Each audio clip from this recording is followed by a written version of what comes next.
Numerous reports indicate that manufacturing has emerged as the favorite target of ransomware groups and hackers. In response, a new report from Industrial Media discusses the evolution of industrial cybersecurity, its current state, and the tactics hackers are using, including phishing schemes, malware, and ransomware attacks. It also details solutions in arming manufacturers with the knowledge and resources needed to win more fights on this highly complex and ultra-competitive battlefield. Download the industrial sector's new battlefield by going to manufacturing.net/cyber.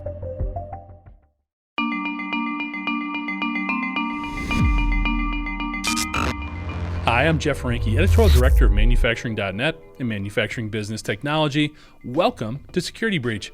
Sophos recently reported that 65% of manufacturing and production organizations were hit by ransomware last year, which, unlike other sectors, is an increase. Overall, these attacks have increased by 41% for manufacturing since 2020. Additionally, the cybersecurity firm found that 44% of all computers used in manufacturing have been impacted by a ransomware attack, and over half of these intrusions can be directly linked to either malicious emails or compromised credentials. These findings help illustrate what we've known for years, and that's simply that hackers would rather log in than break in. And stopping these types of attacks requires starting with your frontline defenses, the workforce. Our guest for today's episode will look to offer some solutions for transitioning employees from a weak link to a key cybersecurity asset.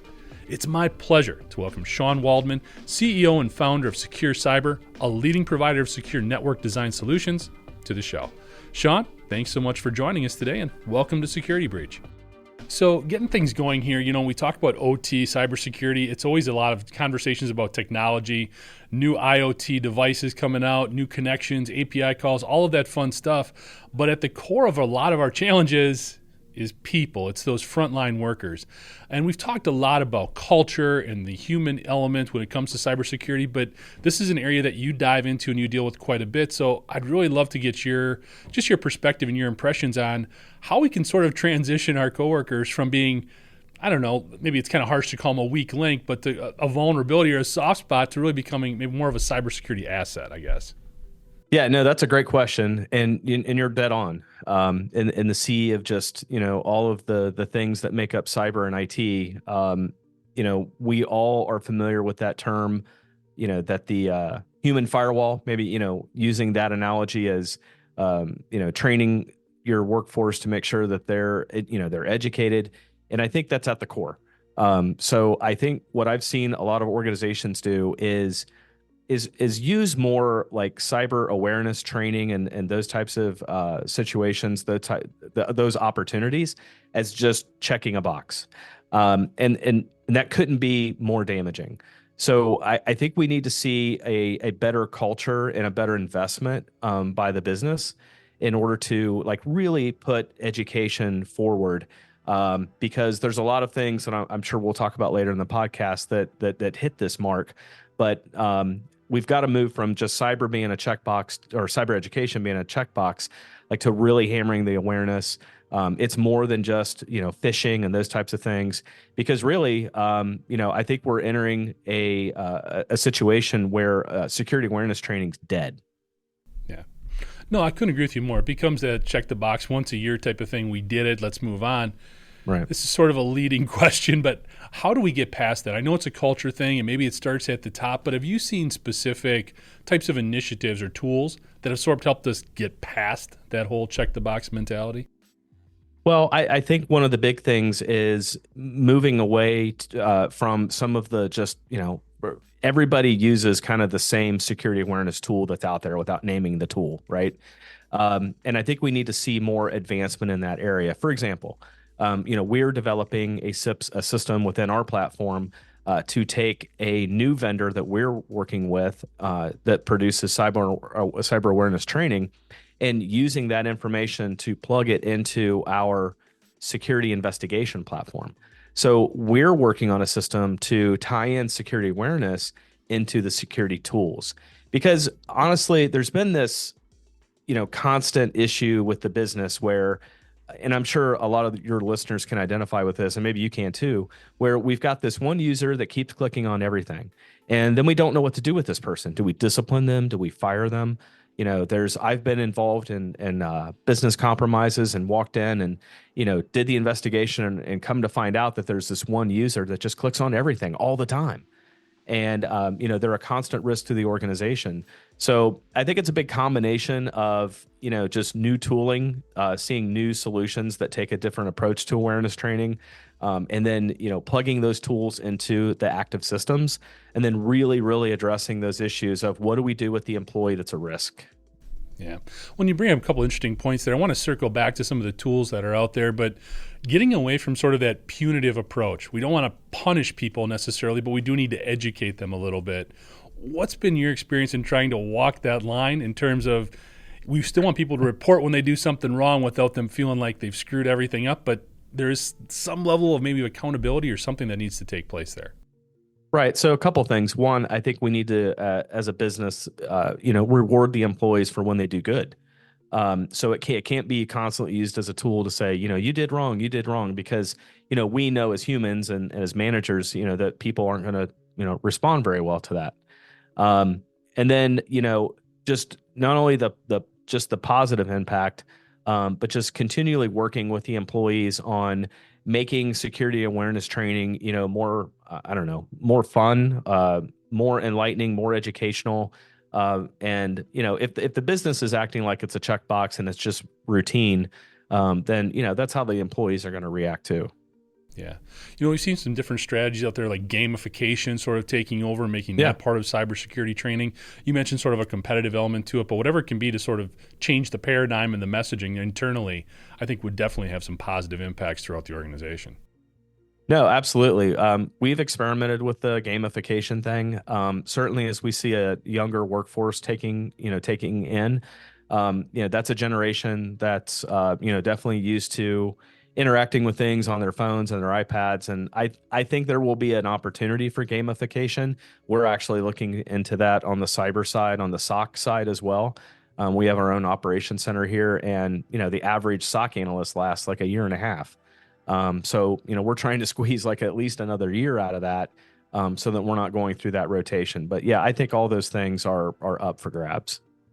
Yeah, I want to circle back a little bit too on some of that burnout that's happening with some of our, especially in the OT cybersecurity side of it. But before we go to that, you mentioned tools before and how in some cases there's a limited number.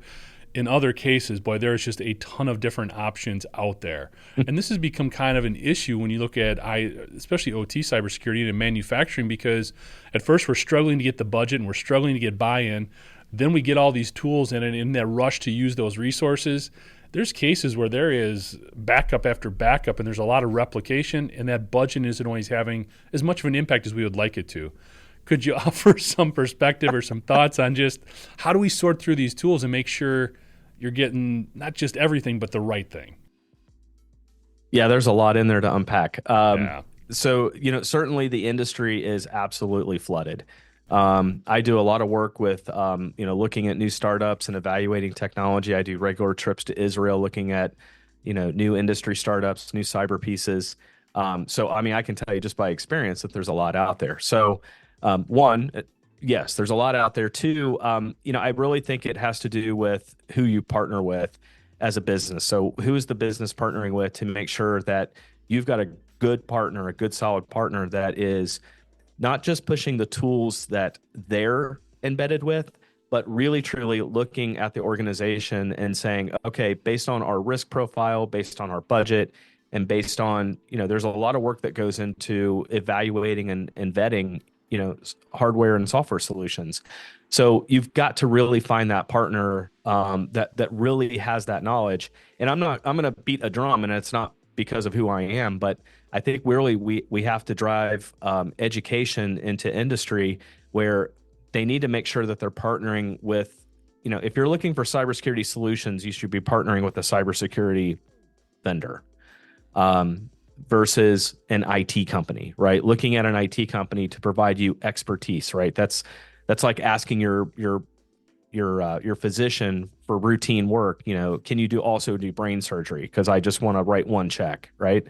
So we run into that a lot because, I just was speaking about it this weekend where there are many opportunities where you've chosen the right or the wrong solutions, right? But they're absolutely misconfigured. That's another issue. The Verizon data breach investigative report, this last one, really hammered on that and saying that a lot of these breaches and a lot of these intrusions that we're seeing are just flat out misconfigurations.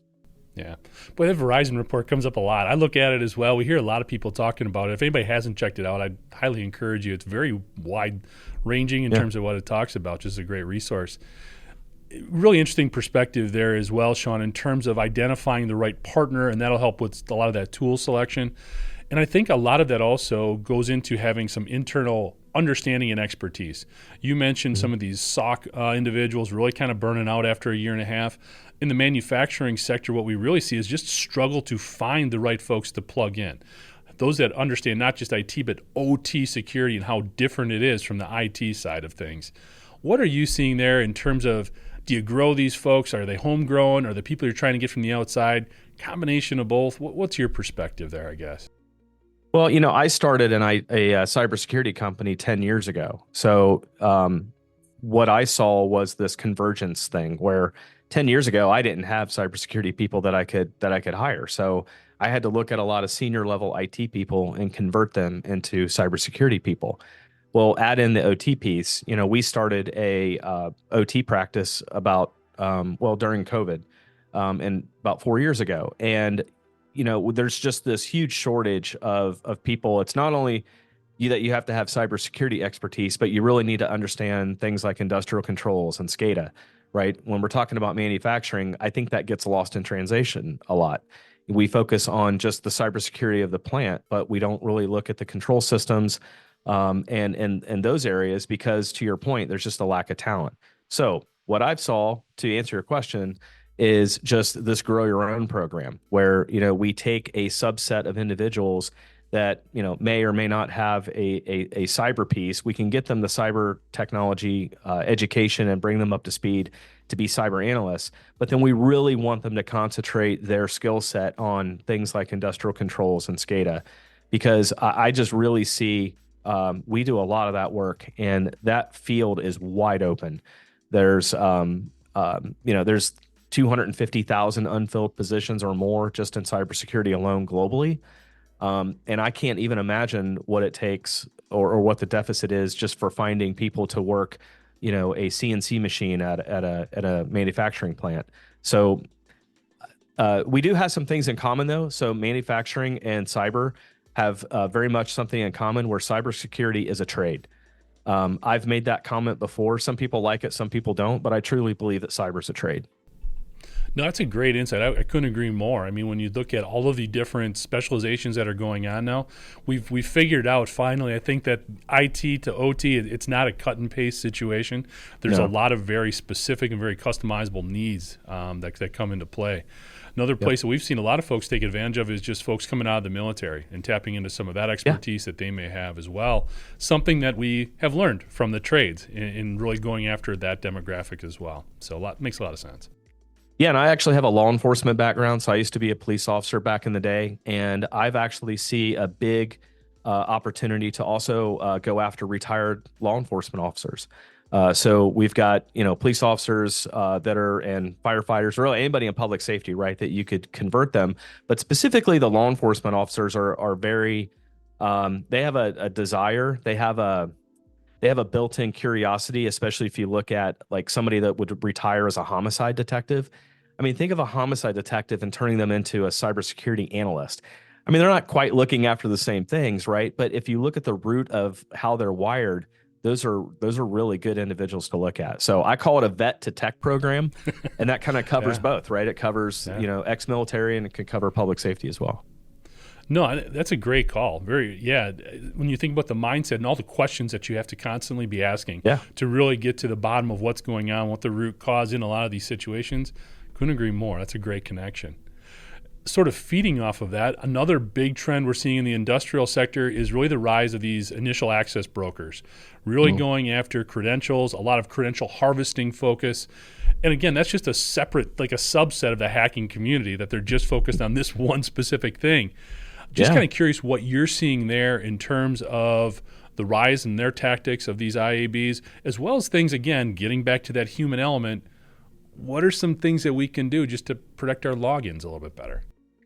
Yeah, the initial access broker piece has been really an evolution over time. So, that's not the pattern that we were seeing 5 years ago. 5 years ago, these guys were one-stop shops, and they go in and, do the initial access, and they'd be the ones that were, compromising the network.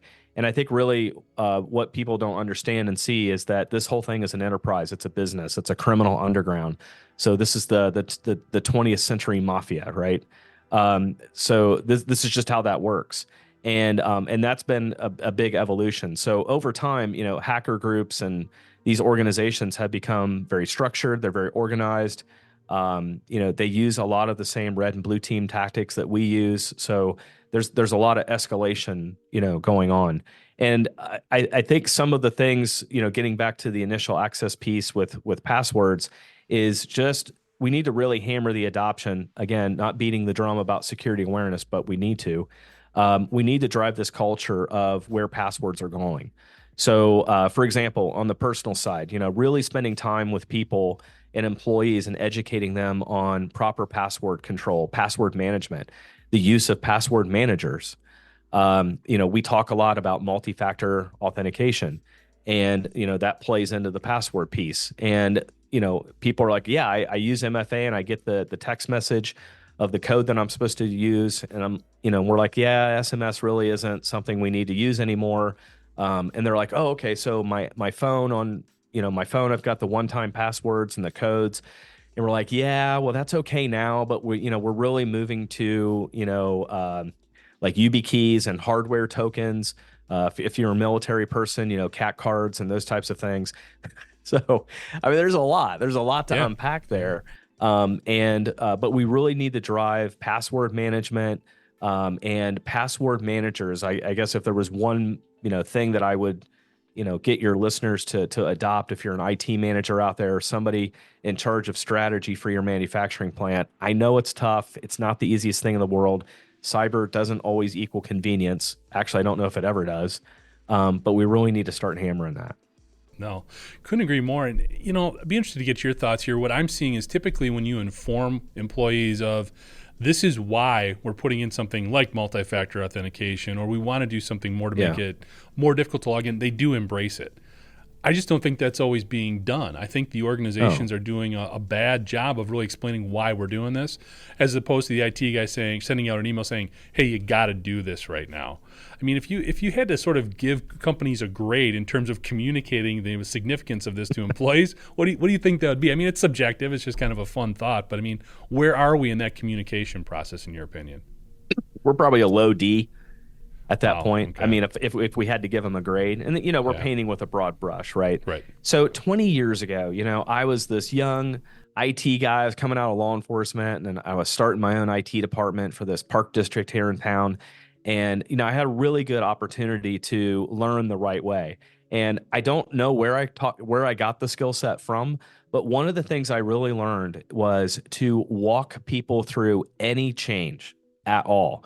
There's a lot of books out there, Who Moved My Cheese and all this stuff about how, human beings just don't like to be told in any way what to do and how to do it without any explanation.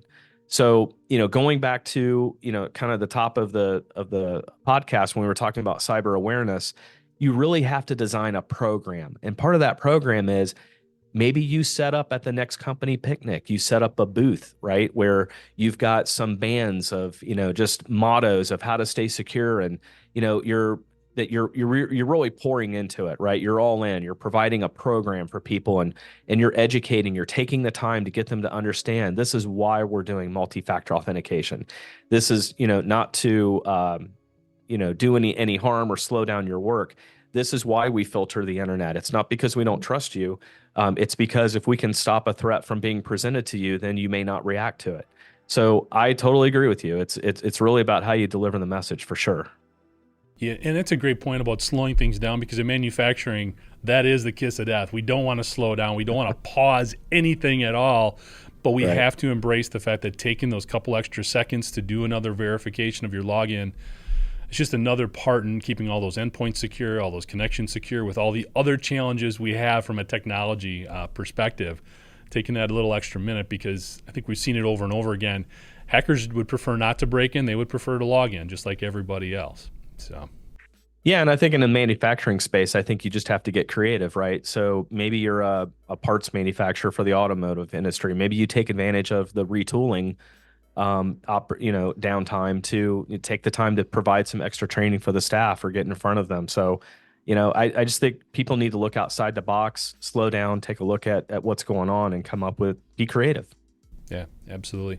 So, Shawn, you founded Secure Cyber. Maybe you can talk to us a little bit more about the organization, the company, and what you guys are up to. Yeah, no, absolutely. I founded the company 10 years ago. When I started the company, I really just wanted to help people understand cyber. So this is going back to 2015, and the landscape of cybersecurity professionals that were out there, it was thin, like it was real thin. I often tell people it was like being a street sweeper in the desert.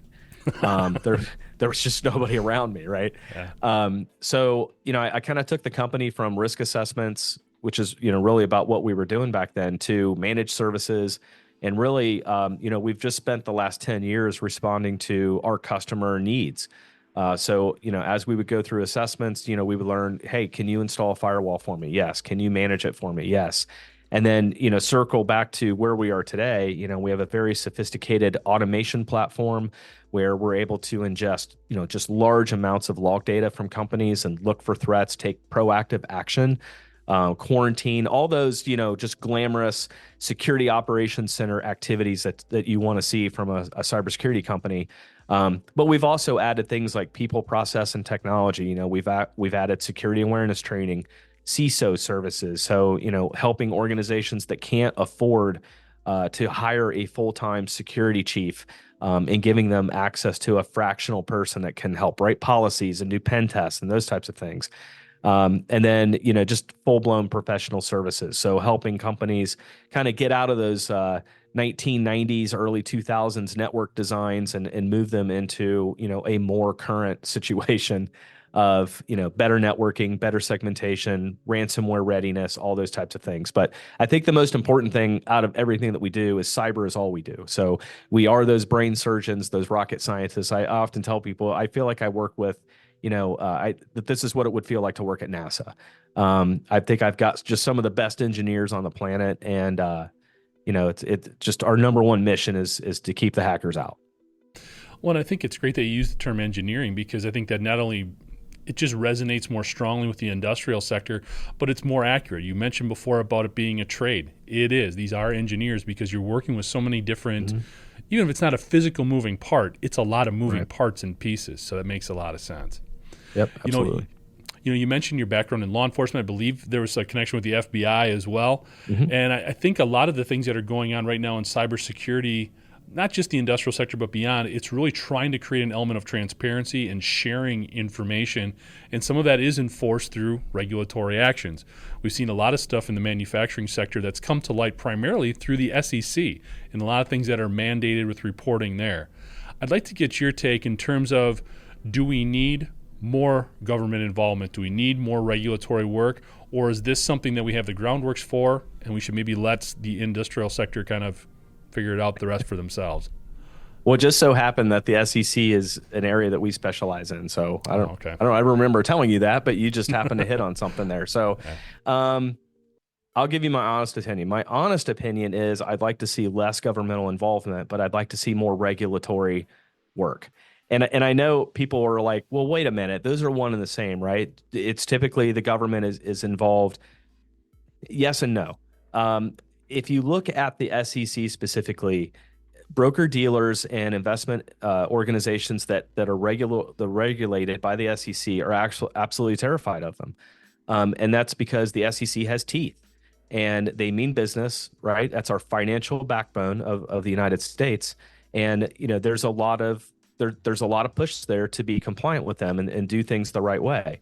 Unfortunately, that's not something that we see in the healthcare world, right? We see HIPAA I'm painting with a broad brush for all the HIPAA people that are watching. But it's just my opinion. What we've seen in the industry is that some of those regulators are very reactive. So, after you have a breach or you have an incident, we come in and destroy you, right? Because instead of working with the organization ahead of time to get them to get them compliant, offer them resources and guidance. So the manufacturing space to end, has been real rough in that part. We've seen the manufacturing space looking at things like 800 171. We've looked at maybe DFARS or CMMC, because, typically, historically, a lot of governmental or a lot of manufacturers, have Department of Defense contracts, or they operate two businesses. They operate, there's a commercial side and there's a DoD side. We've seen, Federal Trade Commission potentially saying that they're going to get involved. So I would just like to see more stringent regulatory control, but I'd like to see less pushing from things like CISA and the government and forcing people to, do things like, report breaches and those types of things. I'm mixed on that whole thing. I understand the importance of getting notified about a breach, but I'm really hesitant on we're from the government, we're here to help. Well, fair. And I would agree with you. I've definitely always taken a prospect of less government is better. I'm with you there. What I would like to see too is, we've taken those first steps in laying down sort of the regulatory groundwork. I'd like to see more support. Because what I see in manufacturing, when we look at the size of 80% of manufacturers in the U.S., they're going to be below 50 people. They're small organizations. And when they get hit by a ransomware attack, for example, they're going to pay because they need to get back up and running. And a lot of times, that same hacker is staying in the system and it'll hit them again in 6 months. And there's never a chance for them to develop the resources to really shore up their defenses. And that's where I think the government could play a bigger role for some of these smaller enterprises, because the more we can learn and share, the smarter we should all get, and just make the hacker's job that much harder. I mean, we know we're playing catch up here most of the time, but we can at least make it tough for them. So, yeah, that's without going into all of my personal political pieces, which I'm not going to do. I'll just end it with, I think there's opportunity to help manufacturers, like smaller manufacturers and smaller businesses, if maybe, let's say, the U.S. would, target where it spends money more wisely. Fair. Okay. I gotcha. All So right. one of the things that I think has been a great part, and why I advocate for all this transparency, is because I think we've learned a lot. You mentioned, really bringing in the OT element of your business, or really focusing on it during COVID. I think that's the case for 75% of all manufacturers. That was really the antithesis of when they realized they needed to do this with more remote access going on. Colonial Pipeline spurred a lot of activity. What have you seen in terms of, maybe just over the last 3 or 4 years, some of the bigger lessons that we're learning from a cybersecurity perspective? I think a lot of it is because some of these things have come to light and we've seen the mistakes of others, but it could also just be that we're getting in more up to our elbow. What are we learning here? Well, I think a lot of it has to do with the change of what we're learning by almost everybody experiencing a cyber incident by this point. So it's less of a conversation about, when we're talking to manufacturers or we're talking to businesses, it's less of a discussion of, well, this might happen to you, right? Statistically, you might be on your second or third breach. So, I think we have to, I've seen we have to push less of a, you need cybersecurity, to people going, yeah, I need cyber. So, just the lessons of, multiple breaches. Certainly, most people are in tune with some of the bigger ones, like you said, like the Colonial Pipeline, seeing a lot of our our critical infrastructure being hit with water and wastewater. So I think people, and especially as, all these wars and global conflicts are going on, there's a lot of retaliation that's done from a cyber perspective. So I think people are more in tune with the threat. Because really, I think maybe 5-10 years ago, people just thought it was some guy and his lady in their basement, drinking Mountain Dew and eating Twinkies, hacking people for fun, right? One of my favorite movies is War Games, right? So, well, that right. So, but it's not, right? These are typically now nation state actors. This is North Korea, Iran, Russia, right? This is serious. These are people that not only want to interrupt our supply chain and damage things, but some of them want to harm us physically. And I think there's more of a reality of that going on, which is now spurring organizations, I think, to be a little more attentive at what they need to do from a cyber perspective. So we've just seen more proactive movement, I'll just say, than reactive, trying to reach out to somebody and saying, "Hey, do you need cybersecurity protection?" So that's been a positive thing, just seeing people react proactively. And I wouldn't downplay that. That's a big deal. That is a big movement from folks Yeah, going it from is. do we need it to we need it, help me out. That's a big Well, step. and I'll even tell you one more where I even see people now looking at actually getting educated about the tools that they have and saying, Shawn, I've got this tool and I haven't heard it talk in a long time, or I haven't, send this money to this cybersecurity company to protect me, but I've never gotten a phone call from them. Now people are really starting to get, a little nervous about that and saying, well, if I'm not hearing from my tools and I'm not hearing from my provider, are they doing the job for me? So I even one more step, that where they're really evaluating the business or the work that that they've signed up for. Are we getting that value? Yeah. No, great points. And I would say this about war games. I tried watching it with my kids and they were laughing way too much. It started to frustrate me. This was not a comedy. This was real. This was drama. But I can appreciate the lapse and appreciation of the green screen and the DOS and all that good stuff. Do you know what's worse, Jeff, is hiring these new people. And I mentioned war games and it's these really young guys and ladies and they go, what? Oh, yeah. Come on. That's the worst. I know. Yeah. I'm going to make them watch it. Absolutely. Maybe like transition to A Good Day to Die Hard. I think that was the one with the Die Hard with the hacking in it. So yeah, that's right. Right. The fire sale. Yeah, absolutely. Exactly. So Shawn, I know you probably get asked this a lot and we talk about this a lot on the show, but we have to talk a little bit about AI. You mentioned before about an automation platform you've developed. Anytime you talk about automation and data, that's where everybody's brain goes, to artificial intelligence and machine learning. What's your perspective there? What are you seeing in terms of better uses for AI and kind of how it's impacting cybersecurity right now? Well, I mean, you can go back to like the Snowflake incident, right? Where, we had Snowflake is a data lake provider. So, they're a company that, hey, send us a ton of data and we'll provide a system or a platform that allow you to analyze that, right? It's an AI kind of software as a service type platform. What we've just been seeing from a trend perspective, we saw the Snowflake incident. We've seen deep fakes and AI really step up, providing, like, for instance, we've seen emails crafted much nicer now. So phishing emails don't really have those misspellings and bad grammar because AI has kind of kicked in there, right, and kind of cured that. Get back to the education piece. We just see a lot of organizations that aren't properly educating their employees to understand the proper use of AI. ChatGPT is like one of the most biggest mainline things that we talk about in use. And that technology got out and got adopted and grew faster than the security companies could provide any type of protection around that. And the only thing that we could utilize at that time was education to properly get people on board with that. And now we're coming into an election and it's just really ugly out there. So I see really good uses for AI in proper scenarios to help automate things or to help be a force multiplier. But really, I caution people a lot with just making sure that, do you really understand that tool? Do you know what its impacts are? Have you educated your staff to understand how they can and cannot utilize it? So AI, I know everybody is using that word and it's part of everything, but I really just encourage people to slow the heck down and really evaluate these tools and the risks that they may bring in or not. Well, I think there is a potential over-reliance on these tools. We know how the bad guys are using AI. You mentioned the phishing emails and all that kind of stuff. The CrowdStrike ordeal kind of gets me thinking a little bit too, reading between the lines, trying to figure out if they relied on AI to potentially write the code that ended up being broken, or if they didn't use it to QA it before they sent out the update. That kind of illustrate, they've been kind of sketchy on the details there. You can read between the lines and make whatever assumptions you want.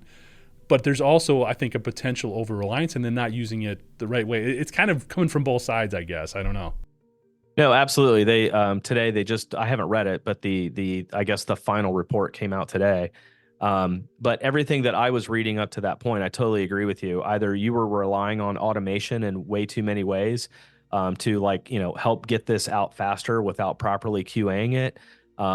Because everyone that I talked to said, if you would have loaded that update on a Falcon sensor in about 3 minutes or less, it would have blue screened, right?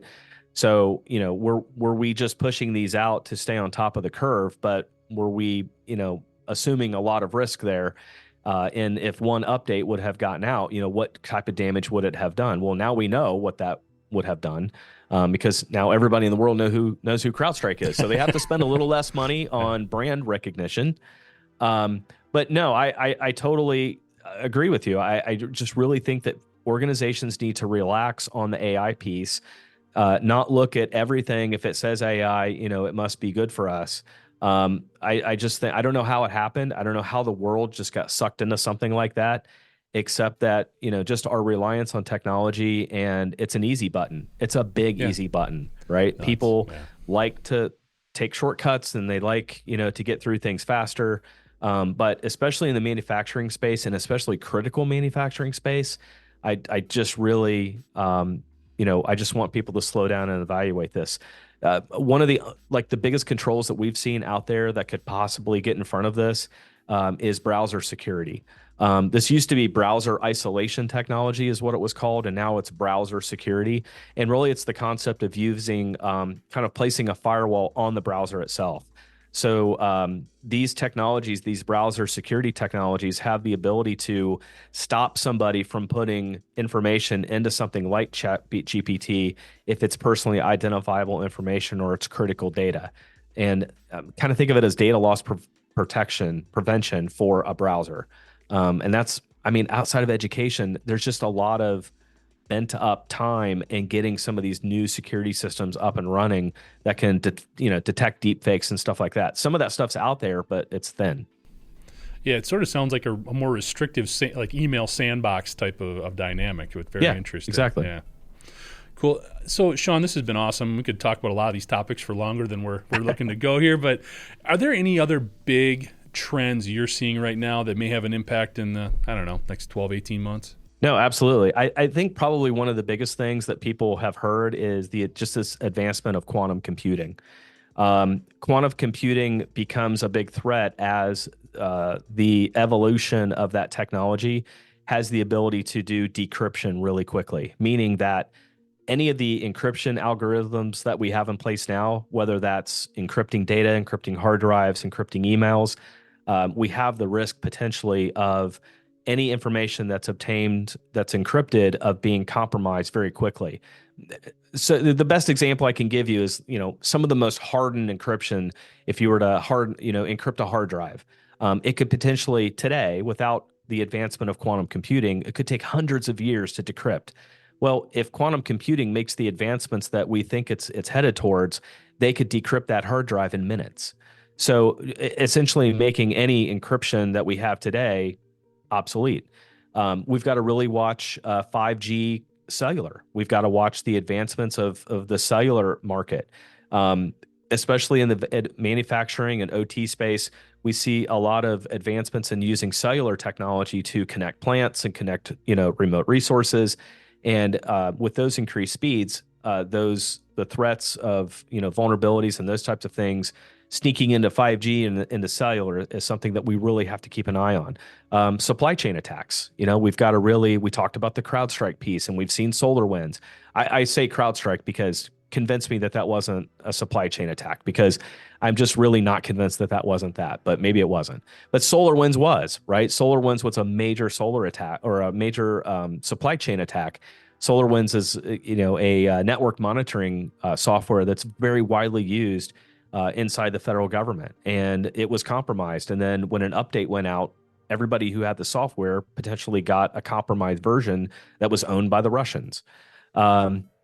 Global conflicts. We've really got to watch, the evolution of these global conflicts and the wars that we get involved in, because really what people don't realize is when the U.S. gets involved, whether it's here or not, a lot of times the retaliation can come just because of our involvement. So whether it's Russia, Israel, Iran, Iraq, whatever it's going to be, we've really got to watch international conflict, because that can sneak up on us.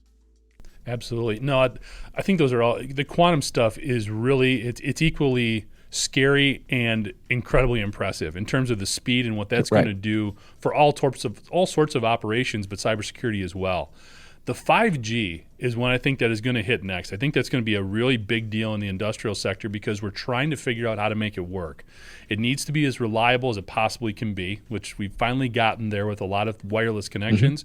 But now the concern is if it's that much faster, how do we make sure security is keeping pace, internally with some of those networking speeds? So that's going to be very interesting. When some of that goes back to what we were talking about earlier with, just on the OT space and making sure that we've got good segmentation and firewalls. Yeah. Same for the cellular piece, right? We just need to make sure that people understand if you're going to adopt cellular and you're going to deploy cellular connections at remote sites, we need to still follow some of the same controls and make sure that we've got, proper firewalls and proper segmentation. So again, back to things like ChatGPT, it's proper adoption. So do your homework and make sure we do the research to make sure we're adopting these technologies correctly. And reinforce the fact that security is on you, not the service provider. I think that's a big misnomer right now too. Yeah, no, absolutely. I think a lot of people, say, well, I'm going to go to Office 365 because I want to get off this on-prem email server and I'm going to push all this risk into the cloud. You may actually become more risky because we constantly see people saying, yeah, we went to Office 365, but you configured it incorrectly. And they're like, what do you mean? Microsoft is taking care of the security. That's the service of the cloud, right? Nope. They provide you a platform and it's your responsibility to secure it. It's the same with Snowflake. Snowflake itself was not compromised, but Ticketmaster, Advanced Auto Parts, all these companies that were involved in that were the ones compromised. And it's because they didn't apply the security to the service that they were using. Yeah. Cloud security is a whole nother show too. We could definitely go on for hours about that one. Right. Absolutely. Last one I want to pick your brain and get a little more thought from you on is you talked about some of these state actors or hacktivists or whatever label you want to put on them. There's so much collateral damage that is coming out of stuff being developed in the Ukraine and the Middle East in particular right now, and how that's impacting industrial control systems. I'd like to maybe, if you could just kind of offer some thoughts there in terms of things you're seeing or things that we should be more aware of or be prepared to respond to that are emanating from like they're not even going after manufacturers specifically, but it's spreading out from there and it's impacting these industrial control systems as well. Yeah, one of the things that we saw just recently was that we saw a threat actor. It was Iran, and I think it was back in November. We saw Iran actually targeting Israeli-made equipment that was exposed to the internet that was very common in the water and wastewater sector.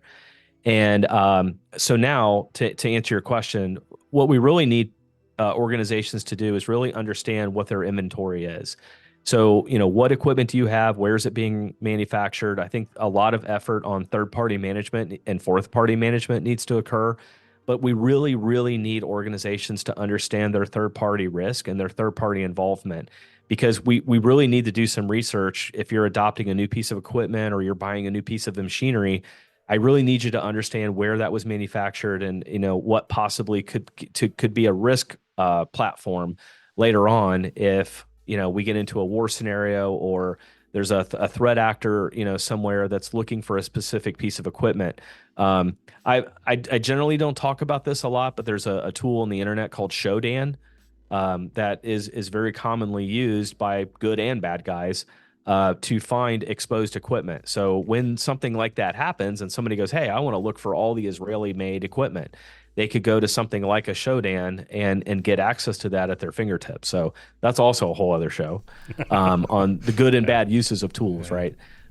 So the whole piece of nation state actors and hacktivists, a lot of them are going to be specific targeted attacks. So maybe you're a Fortune 50 company, or maybe you're a company that makes hamburger for every restaurant in the world.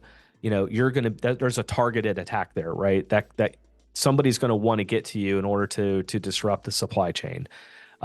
So paying attention to what is going on in other countries for sure is something that that people really need to be attentive to.